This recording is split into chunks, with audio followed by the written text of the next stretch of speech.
Hello दोस्तों, कैसे हैं आप सभी। मैं राघवेंद्र सिंह घोष आपके अपने चैनल नेविगेट इंस्टीट्यूट पे आप सभी का स्वागत करता हूं। हम देख रहे हैं यूपी स्पेशल की क्लासेस। अभी तक हमने आपको 3 वीडियो प्रोवाइड की हैं, 3 क्लासेस प्रोवाइड की हैं। उसमें हमने देखा है, पहले हमने लैटिट्यूड एंड लॉन्गिट्यूडनल एक्सटेंशन देखा है, किसका, हमने यूपी का। दूसरी क्लास में हमने डिस्कस किया था कि जो हमारे पड़ोसी राज्य हैं और जो हमारे पड़ोसी देश हैं उससे हमारे कौन कौन से जिले हैं, कौन कौन से जिले हैं जो सीमा साझा करते हैं, बॉर्डर बनाते हैं। ठीक है, जैसे हमने नेपाल नेपाल बिहार, एमपी और हरियाणा, सारे के सारे जितने भी हमारे राज्य हैं उनसे हमारे सीमा बनाने वाले जो भी जिले हैं वो सारे हमने डिस्कस किए थे। फिर इसके लास्ट वीडियो में हमने डिस्कस किया था, क्या किया था, administrative division of UP. Administrative division of UP, हमने जो भी हमारे बड़े बड़े हमारे क्या थे, डिवीजन थे। लखनऊ देखा था हमने, कानपुर देखा था, कानपुर देखने के बाद हमने मेरठ डिवीजन देखा था। इस तरह से हमने सारे के सारे जो इंपॉर्टेंट डिवीजन है वो डिस्कस किए थे। इसलिए अगर आपने पिछला वीडियो नहीं देखा है तो आप पिछला वीडियो जरूर देखें। और हमने सारे के सारे जितने भी जिले हैं, वो जितने भी डिवीजन में जो जिले आते हैं, जो जिस डिवीजन में, वो सारे हमने डिवीजन और जिले सारे देखे थे। ठीक है, आज हम बात करने वाले हैं फिजिकल डिवीजन ऑफ यूपी। किसकी बात करने वाले हैं हम? फिजिकल डिवीजन ऑफ यूपी, या यूं कहें भौतिक विभाजन ऑफ उत्तर प्रदेश। किसका भौतिक विभाजन? किसका? उत्तर प्रदेश का, या प्राकृतिक विभाजन, या प्राकृतिक विभाजन ऑफ यूपी। ठीक है, आज हम प्राकृतिक विभाजन देखने वाले हैं उत्तर प्रदेश का। तो आप देखिए, हमने क्या किया है कि प्राकृतिक विभाजन होता क्या है, फिजिकल डिवीजन होता क्या है, पहले इस बात को समझिए। पहले इस बात को हम समझते हैं कि कोई हमारे द्वारा मानव निर्मित कोई चीज ना हो, कोई प्रकृति द्वारा बनी हुई चीज हो जो जो हमारी सीमाएं निर्धारित करती हो। प्रकृति द्वारा बनी हुई कोई चीज जो हमारी सीमाएं निर्धारित करती हो, उसी को हम क्या बोलते हैं? Physical division. क्या बोलते हैं? Physical division. इसका सबसे बड़ा उदाहरण हमारे पास में ही हमारा हिमालय पर्वत। हमारे हिमालय पर्वत से क्या होता है कि चीन और भारत का जो बॉर्डर है, चीन और भारत का बॉर्डर है, वो अलग होता है। क्या होता है? वो अलग होता है। अब चीन और भारत के बॉर्डर को हमने तो अलग करके नहीं रखा है, हमने अलग तो किया नहीं है, वो प्राकृतिक रूप से क्या है, प्राकृतिक रूप से हिमालय ने क्या कर दिया, चीन और भारत का बॉर्डर विभाजित कर दिया है। ठीक है, उसी तरह से हमें देखना है कि जो यूपी में है, यूपी में कौन कौन से विभाजन हो गए हैं, कौन कौन से वो तत्व हैं जिससे हमारे यूपी का विभाजन होता है फिजिकली। क्या होता है? फिजिकली विभाजन होता है। ठीक है, तो हम बात करने वाले हैं यमुना नदी की। आप देखेंगे कि जो हम देखिए, पहले थोड़ी सी डायरेक्शन बना लेते हैं। ये हमारा ईस्ट वेस्ट, ईस्ट हमारा वेस्ट, नॉर्थ और साउथ। ठीक है, पूर्व पश्चिम उत्तर और दक्षिण। ठीक है, ये हमारी डायरेक्शन होगी। अब डायरेक्शन के हिसाब से देखिए आप, अगर हम ईस्ट की बात करें, अगर हम ईस्ट की बात करें, ईस्ट की अगर हम बात करें, तो हमारी यहाँ से गंडक नदी बहती है। यहाँ से हमारी गंडक नदी बहती है, जो क्या करती है, उत्तर प्रदेश की सीमा निर्धारित करती है ईस्ट डायरेक्शन में। कहाँ? ईस्ट डायरेक्शन में अगर उत्तर प्रदेश की कोई सीमा निर्धारित करता है तो वो कौन है? गंडक नदी। क्या है? गंडक नदी। ये एक्चुअल में ईस्ट नहीं है, अगर पूरी तरह से हम बोलें तो पूरी तरह से ईस्ट नहीं है। ये क्या है? ईस्ट नॉर्थ डायरेक्शन है। ये कहाँ आएगी? अगर हम थोड़ा इसको नीचे लेंगे तो ईस्ट नॉर्थ डायरेक्शन में क्या करती है, ये हमारा यूपी की सीमा को निर्धारित करती है। ठीक है, उसी तरह हम बात करें यमुना नदी की, तो यमुना नदी हमारे वेस्ट में बहती है। हमारे वेस्ट में क्या बहती है? यमुना नदी बहती है। ठीक है, और यमुना नदी वेस्ट में बह के क्या करती है? हरियाणा से उत्तर प्रदेश की सीमा का विभाजन करती है। उत्तर प्रदेश से उत्तर प्रदेश और दिल्ली से क्या है, दिल्ली से भी हमारी सीमा का क्या करती है? विभाजन करती है। ये देखिए आप, ये हमारा सहारनपुर से क्या आई, क्या आई, हमारी यमुना नदी आई।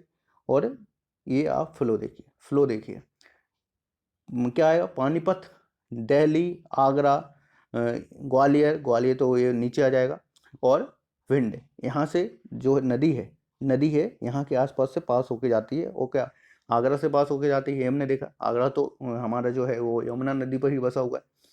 पानीपत, पानीपत से होके आती है और दिल्ली से होके गुजरती है क्या, यमुना नदी।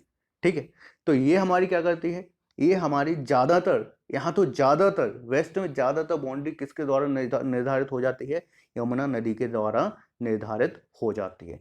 उसी तरह हम नॉर्थ की बात करें, अगर हम उत्तर की बात करें, नॉर्थ डायरेक्शन की बात करें, तो नॉर्थ डायरेक्शन में हमारा क्या है, हिमालय पर्वत। क्या है, हिमालय पर्वत है जो हमारा क्या करता है, सीमा निर्धारित करता है नॉर्थ डायरेक्शन में। और अगर हम थोड़े डिटेल में बात करें तो शिवालिक पर्वत श्रेणी क्या है, शिवालिक पर्वत श्रेणी है जो उत्तराखंड और नेपाल को उत्तर प्रदेश से अलग करती है। क्या है, ये हमारी शिवालिक पर्वत श्रेणी है जो उत्तराखंड और नेपाल को किससे, उत्तर प्रदेश से अलग करती है। ठीक है, अगर हम बात करें साउथ डायरेक्शन की, हम दक्षिण दिशा की बात करें, तो दक्षिण दिशा में हमारा क्या है, बुंदेलखंड का पठार। क्या है हमारा, तो बुंदेलखंड का पठार है। तो दक्षिण दिशा में हमारी जो सीमा निर्धारित करता है वो क्या है हमारा, दक्षिण में बुंदेलखंड का पठार। ठीक है, ये आपने देख लिए कि चारों डायरेक्शन में कौन कौन हमारी सीमा निर्धारित करता है, कौन कौन हमारी सीमा निर्धारित करता है, ये हमने डिस्कस कर लिया। अब जो यूपी है उसको हमने कुछ भागों में डिवाइड करके रखा है। क्या है, हमने कुछ भागों में स्टडी के लिए डिवाइड करके रखा है, वो हम देखते हैं। देखिए, according to physical division Uttar Pradesh divided into 3 part. Uttar Pradesh का भौतिक विभाजन कितने भागों में है, कितने भागों में है, 3 भागों में है। कितने भागों में, 3 भागों में हमने डिवाइड करके रखा है। सबसे पहले जो है वो है भावर एवं तराई का भाग, भावर एवं तराई का भाग, फिर हमारा मध्य का मैदान, और हमारा फिर दक्षिणी भाग, फिर हमारा दक्षिणी भाग। अब ये कैसे कैसे हैं, थोड़ा सा पहले ये आप समझिए, पहले ये आप समझिए कि हैं कैसे कैसे। तो देखिए, यहाँ हम बात करते हैं, थोड़ा सा मैप पे बात करते हैं कि जो ये ऊपर वाला एरिया है, जो नेपाल से लगा हुआ एरिया है, जो नेपाल से लगा हुआ हमारा एरिया है, इसे हम बोलते हैं, इस एरिया को बोलते हैं भावर। इसको हम बोलते हैं भावर। क्या बोलते हैं इस एरिया को, इसको हम बोलते हैं भावर। ठीक है, उसके जस्ट नीचे वाला एरिया, उसके जस्ट नीचे वाला एरिया कुछ इस टाइप से, उसे हम बोलते हैं, इस एरिया को हम बोलते हैं, इस एरिया को हम बोलते हैं तराई। इस एरिया को क्या बोलते हैं, तराई का क्षेत्र। क्या बोलते हैं, तराई का भाग या तराई का क्षेत्र। उसके बाद आता है हमारा मध्य का मैदान, उसके बाद हमारा आता है मध्य का मैदान। क्या आता है हमारा, मध्य का मैदान। तो ये हमारा क्या हो गया, मध्य का मैदान। ये हमारा क्या हो गया, ये हमारा मध्य का मैदान हो गया, ये हमारा मध्य का मैदान हो गया। ठीक है, सीमाएं एकदम एग्जैक्ट नहीं बना रहा हूं मैं, एग्जैक्ट नहीं है, आप समझिए, इमेजिन कीजिए कि ऊपर वाला जो पार्ट है उसको हमने क्या बोला, इसको हमने क्या बोला, भावर। भावर, इसको हमने तराई बोला, इसमें हमने तराई का भाग बोला, और इसको नीचे वाले पार्ट को हमने क्या बोला, ये हमारा मध्य का मैदान है। और जो नीचे वाला एरिया बचा हुआ रहेगा, नीचे वाला जो एरिया बचा रहेगा, आपको पता है ये हमारा क्या, पठारी भाग है। ये हमारा क्या है, बुंदेलखंड का पठार है। बुंदेलखंड का जितने भी ये डिस्ट्रिक्ट हैं, ललितपुर, झांसी, बांदा, ये हमारे कहाँ आते हैं, सोनभद्र, ये हमारे क्या आते हैं, बुंदेलखंड के पठार में आते हैं। ठीक है, इस साइड हो गया, ये क्लियर हुई, ये हमारे क्या हो गई, फिजिकल डिवीजन हो गया। ठीक है, फिजिकल डिवीजन हो गया, इस टाइप से हमने बांट के रखा है। अब बात करते हैं कि ये बांटने की जरूरत क्यों पड़ी। हमने अभी बोला ये हमने भावर नाम दे दिया, इसको तराई नाम दे दिया, इसको मध्य का मैदान नाम दे दिया, और इसको दक्षिण पूर्वी अब बुंदेलखंड का पठार नाम दे दिया। अब इनको नाम देने की जरूरत क्यों पड़ी, हम उस पर डिस्कस करते हैं। तो सबसे पहले अगर भावर और तराई की बात की जाए, भावर और तराई की बात की जाए, तो एक प्रोसेस समझिए, एक छोटी सी कहानी में आपको समझाता हूँ, एक प्रोसेस समझाता हूँ, उससे आपको क्लियर हो जाएगा कि होता क्या है बेसिकली, और क्यों बना और अलग अलग इसका डिवीजन जो है वो क्यों है। ठीक है, देखिए, सबसे पहले जो मिट्टी है, मिट्टी जो है हमारी क्या होती है, जो हमारी मृदा है, जो हमारी सॉइल है, उसके बनने की प्रोसेस क्या है, उसके बनने की प्रोसेस क्या है। क्या पहले से मिट्टी थी, जब हमारे अर्थ बना, अर्थ हम जो मानते हैं, हमारी पृथ्वी जो मानते हैं, हम पहले मानते हैं कि बहुत ज़्यादा गर्म आग का गोला थी। तो जब एक गर्म आग का गोला थी, तब क्या हमारे पास सॉइल थी, क्या हमारे पास सॉइल थी, क्या हमारे पास अर्थ थी, क्या हमारे पास अर्थ थी, नहीं थी। ठीक है, तो हुआ क्या कि जो माला क्या निकल रहा था, हमारी जो अर्थ है उससे क्या निकल रहा था, लावा। क्या निकल रहा था, लावा निकल रहा था। ठीक है, लावा ने क्या किया, चट्टानों का निर्माण किया। लावा ने क्या किया, चट्टानों का निर्माण किया। क्या, किसका निर्माण किया, चट्टानों का निर्माण किया। अब देखिए, ये मान के चलिए, ये आपको पठार दिख रहा है, जैसे ये पठार आपको दिख रहा होगा। तो इस टाइप से चट्टानों का निर्माण किया, बड़ी बड़ी चट्टानों का निर्माण किया। एक चट्टान हम ले लेते हैं कि ये कोई चट्टान है, ये कोई चट्टान है जिसका निर्माण हुआ है। ठीक है, सबसे पहले क्या बना, चट्टान बनी, रॉक बना। ये कोई चट्टान है जिसका निर्माण हुआ है। अब हम ये तो जानते हैं कि जो हमारी चट्टान है, जो हमारा रॉक है, रॉक से ही हमको क्या मिलती है, रॉक से ही हमको क्या मिलती है, सॉइल। रॉक से ही हमको क्या मिलती है, सॉइल मिलती है। लेकिन इस सॉइल मिलने का प्रोसेस क्या है, ये कैसे मिलती है, वो हमको समझना है। ठीक है, क्या है, देखिए, अगर अगर तीन कंडीशन हो सकती हैं, तीन कंडीशन हो सकती हैं। वैसे मेनली हम क्या कर सकते हैं कि इसको डिवाइड कर सकते हैं, एक तो फिजिकल, एक हम बात करेंगे physical, physical physical force, physical force, physical force. और दूसरा हम बात करेंगे, दूसरा हम बात करने वाले हैं केमिकल फोर्स की। किसकी बात करने वाले हैं, केमिकल फोर्स की। दूसरा हम बात करेंगे केमिकल की, केमिकल। ठीक है, रासायनिक फोर्स क्या है, भौतिक बल, और दूसरा रासायनिक बल। देखिए, जो पत्थर है, जो हमारा अर्थ है, जो हमारा पत्थर है, इसमें क्या हुआ कि चेंजेस आए, कुछ चेंजेस आए। चेंजेस कैसे आएंगे, ओवर द टाइम जब पीरियड बहुत ज़्यादा बढ़ेगा तो इसमें कुछ इंटरनल चेंजेस आएंगे, मतलब ये थोड़ा सा कमज़ोर होगा, कुछ क्रियाएं हुई जिससे थोड़ा पत्थर कमज़ोर हुआ। अब इसमें इंटरनल चेंजेस आए, ये थोड़ा कमज़ोर हुआ। ऊपर से यहाँ से कोई नदी बह रही है, यहाँ से कोई नदी बह रही है, उस नदी ने इस थोड़े से चेंज का फायदा उठाया और इस वाले ऊपर वाले पार्ट को अपने फोर्स से, अपने करंट से इसको तोड़ के अपने साथ बहा ले गई। ठीक है, अपने साथ बहा ले गई। दूसरी बात क्या हो सकती है, दूसरी बात क्या हो सकती है कि यहाँ पर जब पत्थर थोड़ा सा कमजोर पड़ा, थोड़ा सा जब पत्थर कमजोर पड़ा तो क्या हुआ, यहाँ से क्या बह के आई, हमारी बहुत तेज विंड बह के आई, हवा बह के आई। ठीक है, और उसने क्या किया, इस पर फोर्स लगाया, इस पत्थर पे फोर्स लगाया और उसको अपने साथ ले गई। क्या किया, अपने साथ ले गई, हवा इसको अपने साथ ले गई। ठीक है, ये एक कारण हो सकता है। तो देखिए आप, क्या हो रहा है कि जो हमारा रॉक है वो डिसइंटीग्रेट हो रहा है, वो क्या हो रहा है, विभाजित हो रहा है, वो टूट रहा है। क्या हो रहा है, टूट रहा है रॉक। और ये जब टूटेगा तो पहले ये बड़ी चट्टान में टूटा, क्या किस में टूटा, बड़ी चट्टान में टूटा। पहले क्या हुआ, इस रॉक का डिसइंटीग्रेशन हुआ, ये बड़ी चट्टान में टूटा, ये एक पार्ट यहाँ आया होगा, फिर इसका और डिसइंटीग्रेशन हुआ, फिर छोटे छोटे पार्ट में टूटा, फिर छोटे छोटे पार्ट में टूटा, और फिर एट द एंड बहुत छोटे छोटे पार्टों में टूट गया। तो एक बड़े रॉक से, एक बड़े रॉक से छोटा रॉक बना, फिर उससे और छोटा रॉक बना, उससे और छोटा रॉक बना, और फिर हमको क्या मिली, कुछ मिट्टी टाइप से कण मिल गए, एकदम बारीक कण मिल गए। तो उसको हमने क्या बोला, उस लेयर को हमने क्या बोला, सॉइल बोला, उस लेयर को हमने सॉइल बोला। हुआ क्या, किस प्रोसेस हुआ, एक फिजिकल फोर्स के कारण, जो बाहर से फोर्स लग रहा था, विंड, वाटर, रनिंग वाटर का, उसके कारण हुआ। फिर इसमें स्नो भी आ जाता है। अगर बर्फ हो रही है, बर्फ हो रही तो बर्फ भी क्या होती है, बर्फ भी फोर्स लगाती है। क्या लगाएगी, बर्फ भी फोर्स लगाएगी, ये हमने देखा। तो उसके कारण क्या हुआ, डिसइंटीग्रेशन हुआ रॉक का।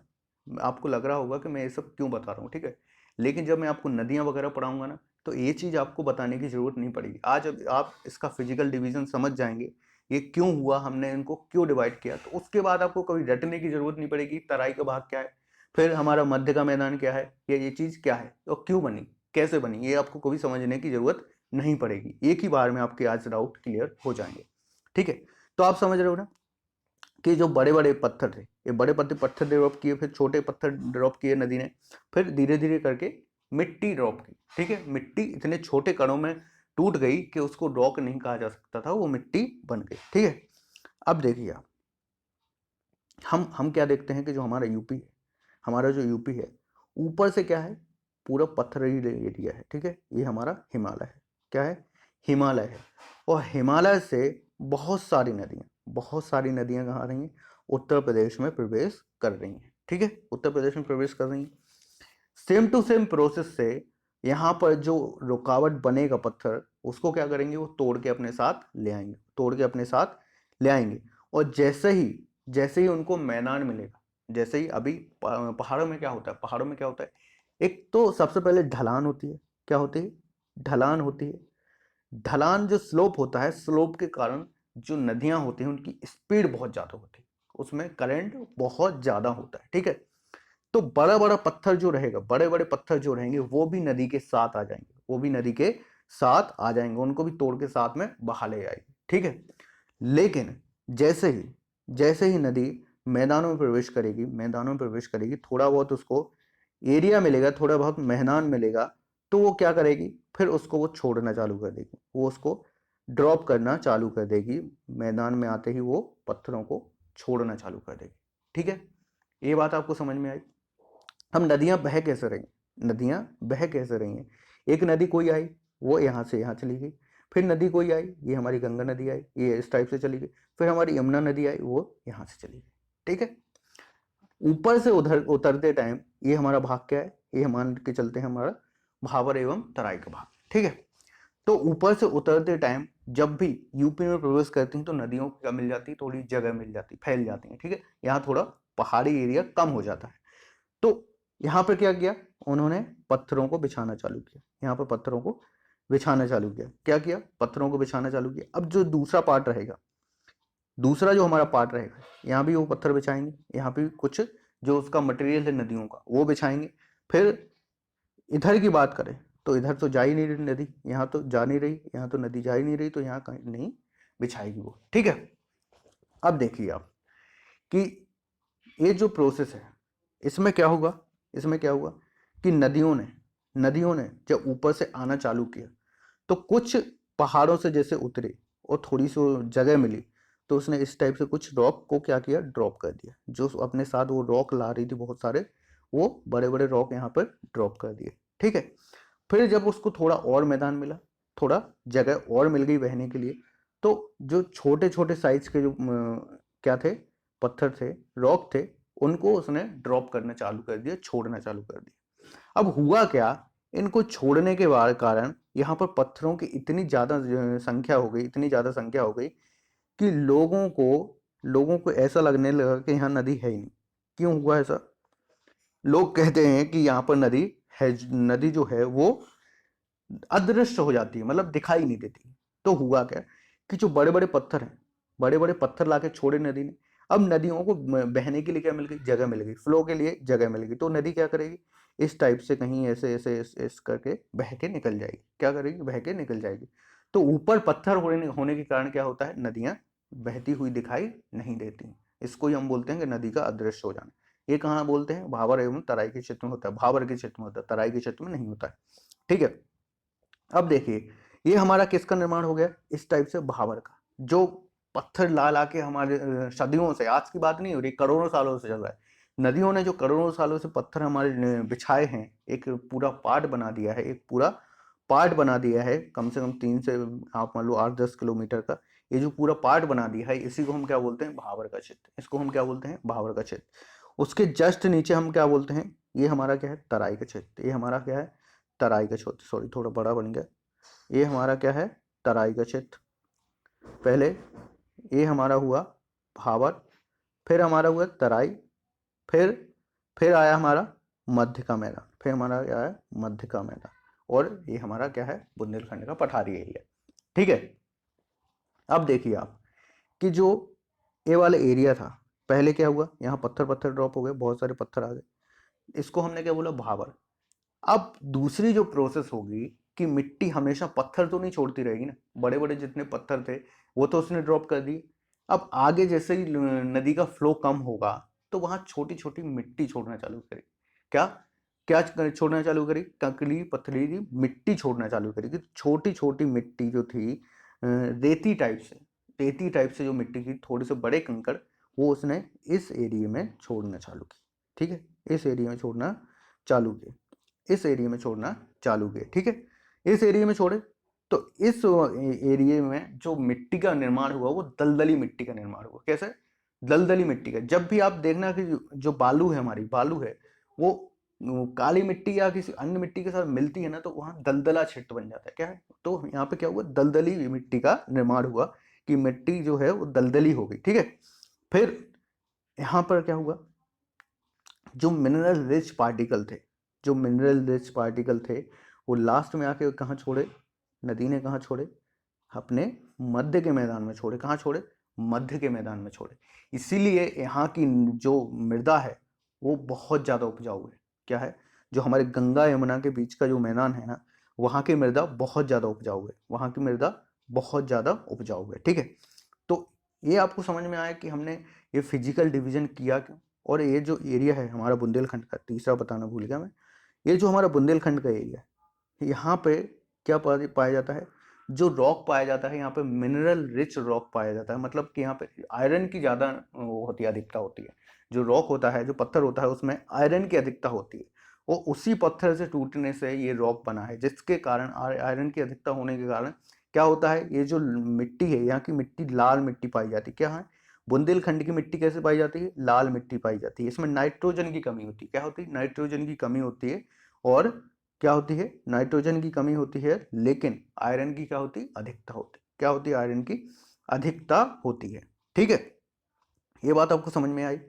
और अगर हम लाल मिट्टी की बात करें, तो आपने देखा होगा कि जो हमको हमारा जो मंगल ग्रह है, मंगल ग्रह है जहाँ हम बसने की बात कर रहे हैं, और हो सकता है कि कुछ आने वाले कुछ सालों में वहाँ पे इंसान बसने चला भी जाए।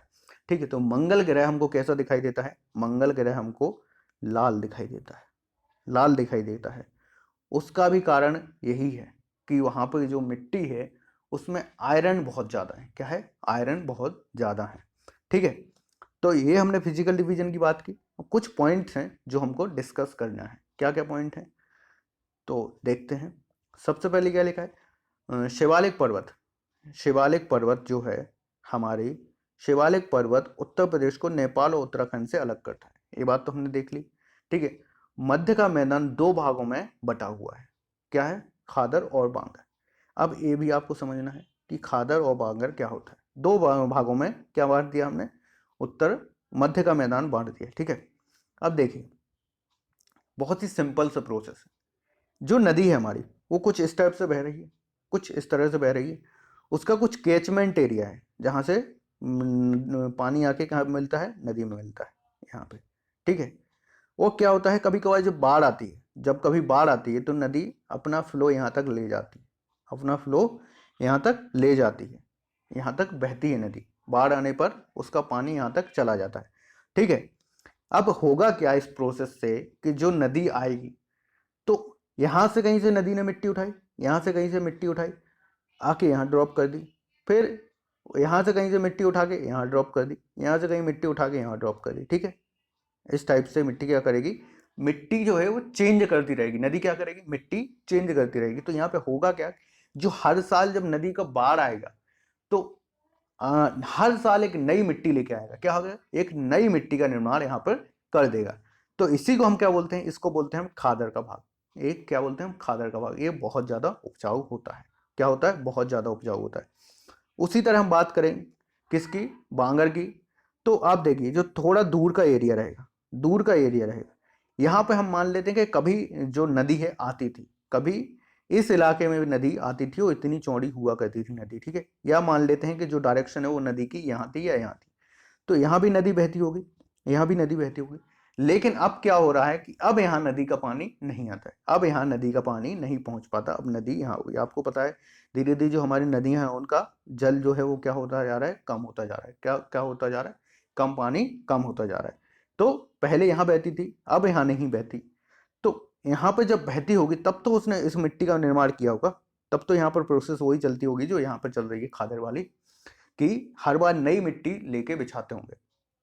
ठीक है, तो क्या होगा, यहाँ पर क्या होगी, जो मिट्टी है वो उपजाऊ तो होगी, उपजाऊ होगी, लेकिन थोड़ी सी जो खादर है, खादर से कम होगी, खादर से कम उपजाऊ होगी। ठीक है, जो हमारा क्या बोलते हैं, तराई का क्षेत्र है, तराई का क्षेत्र, तराई के क्षेत्र में गन्ने वगैरह की खेती बहुत ज्यादा होती है, क्योंकि वहाँ दलदली मिट्टी पाई जाती है, वहाँ पानी की बहुत ज्यादा अधिकता है। जो हमारे भाबर और तराई के क्षेत्र में पानी की बहुत ज्यादा अधिकता है। सारी की सारी नदियां कहाँ से, हिमालय से उतर के आ रही हैं, और वहीं पे क्या कर रही हैं, पानी की अधिकता कर रही हैं। ठीक है, उसके कारण क्या होता है कि जो हमारे एरिया जो है वो दलदली मिट्टी का क्षेत्र बनाते हैं, और दलदली मिट्टी का क्षेत्र बनाने से वहाँ पे उपज, जो गन्ने वगैरह की उपज है वो बहुत ज़्यादा होती है। फिर मध्य का मैदान है, यहाँ पे गेहूं वगैरह की उपज बहुत ज़्यादा होती है। तो आपने अब थोड़ा सा समझा प्रोसेस कि जो मिट्टी है वो अलग अलग रूप क्यों लेती है। अगर हम बात करें कि खादर जो हमारे ऊपर भाबर का क्षेत्र है, हम बात करें भाबर का क्षेत्र है, तो हम बात करते हैं कि भाबर के क्षेत्र में खेती नहीं होती, खेती उतनी ज़्यादा नहीं होती, लेकिन होती है, होती है। और आजकल लोगों ने कहीं भी खेती करना चालू कर दिया है, क्योंकि जनसंख्या इतनी बढ़ गई, जन पॉपुलेशन इतनी बढ़ गई कि भैया पहले खिलाना पिलाना पड़ेगा। पहले क्या हुआ करता था कि इस टाइप के जो एरिया थे वहाँ कोई खेती करने जाता ही नहीं था, इतनी ज़रूरत ही नहीं थी कि हम इस एरिया में खेती करने जाएं, इतनी मुश्किलों में खेती करने जाएं। लेकिन संसाधन बढ़े, ट्रैक्टर वगैरह आए और हमारी ज़रूरतें बढ़ी, जनसंख्या इतनी ज़्यादा हमने बढ़ा दी है कि अब ज़रूरत पड़ रही है उस चीज़ की यूज करने की, ठीक है। तो आजकल यहाँ भी खेती हो रही है, खेती तो यहाँ भी हो रही है, लेकिन उतनी ज़्यादा मात्रा में नहीं हो पाती, ठीक है। ये आपको समझ में आया, पूरी प्रोसेस आपको क्लियर हुई कि जो मैदान बने वो कैसे बने, ठीक है। और इसका थोड़ी सी हमको क्या देखना है, ढाल अब देखना है, क्या देखना है, ढाल देखना है। तो उत्तर से दक्षिण पर्वत की ढाल दक्षिण से उत्तर है, दक्षिण से उत्तर है, बिल्कुल होगी। ये हमारा क्या है, ये हमारा क्या है, ये हमारा बुंदेलखंड का पठार है, बुंदेलखंड का पठार। अब हमको ये वाला जो एरिया है ये क्या है, बेसन है, क्या है, बेसिकली ये बेसन है। ये जो पार्ट है, ये जो बीच का पार्ट है, सारी की सारी नदियां यहाँ से जाके बहती हैं। उसका कारण क्या है, ये जो हमारा पार्ट है ये दोनों तरफ से समुद्री एरिया से कम है, क्या है, समुद्री एरिया से कम है। तो सारी की सारी नदियां आके कहाँ से, यहाँ से फ्लो होती हैं, ये यहाँ पे अपना चैनल बनाती हैं, ठीक है। तो अब बेसिकली बात है कि जो ऊपर से जो हिमालय पर्वत है उसकी ढाल कहाँ से होगी, उसकी ढाल नॉर्थ से साउथ होगी, क्या होगी, नॉर्थ से साउथ होगी, ठीक है। उत्तर से दक्षिण की ओर होगी। वैसे ही यहाँ जो पर्वत है, यहाँ जो पर्वत है उसकी ढाल कहाँ होगी, दक्षिण से पूर्व उत्तर की ओर होगी, दक्षिण से उत्तर की ओर होगी, ठीक है। ये बात आपको याद रखनी, बेसिकली समझ में आ रहा है ना कि यहाँ पे क्या है, वेशन है, यहाँ पे क्या है, वेशन है, इस टाइप से कुछ है, ठीक है। तो यहाँ जो आएगा पानी वो भी यहीं आएगा, और यहाँ से आएगा वो भी यहीं आएगा, ठीक है। ये आपको क्लियर हुआ। फिर दूसरा जो पॉइंट है वो क्या है, मध्य के मैदान की ढाल उत्तर से पूर्व की ओर है। हाँ कोई दिक्कत नहीं, जो मध्य के मैदान है हमारा, जो हमारा मध्य का मैदान है वो है क्या, बेसिकली इधर से नदियाँ आई, नदियाँ आई और इस टाइप से बह गई, क्या है, इस टाइप से बह गई। अब उत्तर जो है, उत्तर हमारा क्या होता है, यहाँ होता है नॉर्थ डायरेक्शन, और हमारा पूर्व डायरेक्शन क्या होता है, ये होता है। तो जो डायरेक्शन हुआ वो उत्तर पूर्वी हुआ ना, उत्तर से पूर्व की ओर जाके नदियां बह रही, उत्तर से उतर कर पूर्व की ओर बह रही, तो क्या होगी, उत्तर पूर्वी डायरेक्शन होगी, ठीक है, दिशा उत्तर पूर्वी होगी। भाबर एवं तराई के क्षेत्र की ढाल उत्तर से दक्षिण की ओर है, ये भी मैंने आपको बता दिया कि ऊपर से नीचे की ओर आ रही, उत्तर से दक्षिण की ओर आ रही, ठीक है। तो आज का हमारा लेक्चर यहीं खत्म होता है। आज हमने देख लिया फिजिकल डिवीजन ऑफ यूपी। कल या तो हम नदियां पढ़ेंगे, या तो हम कल नदी के बारे में बात करेंगे, रिवर के बारे में हम बात करेंगे, या फिर हम कल बात करेंगे अपने क्लाइमेट के बारे में, या हम बात करेंगे क्लाइमेट के बारे में। तब तक के लिए नमस्कार दोस्तों, बाय बाय। अगर आपको वीडियो अच्छा लगा हो तो आप अपने दोस्तों के साथ शेयर जरूर करना, जो लोग जिनको वाकई ज़रूरत है, ठीक है। ये आपका, मैं आपको क्या बोल रहा हूँ, पीएससी से लेके आपके एसआई कांस्टेबल के एग्जाम होते हैं, एसएससी का एग्जाम होता है, सबके लिए इम्पोर्टेंट है, सबके लिए इम्पोर्टेंट है। तो ज़्यादा से ज़्यादा इस वीडियो को शेयर करें, ज़्यादा से ज़्यादा शेयर करें, प्लीज़ प्लीज़ ज़्यादा से ज़्यादा इस वीडियो को शेयर करें। अगर वीडियो पसंद आया हो तो लाइक करें, हमारे चैनल को सब्सक्राइब करें। चलिए मिलते हैं अगले वीडियो में, बाय बाय।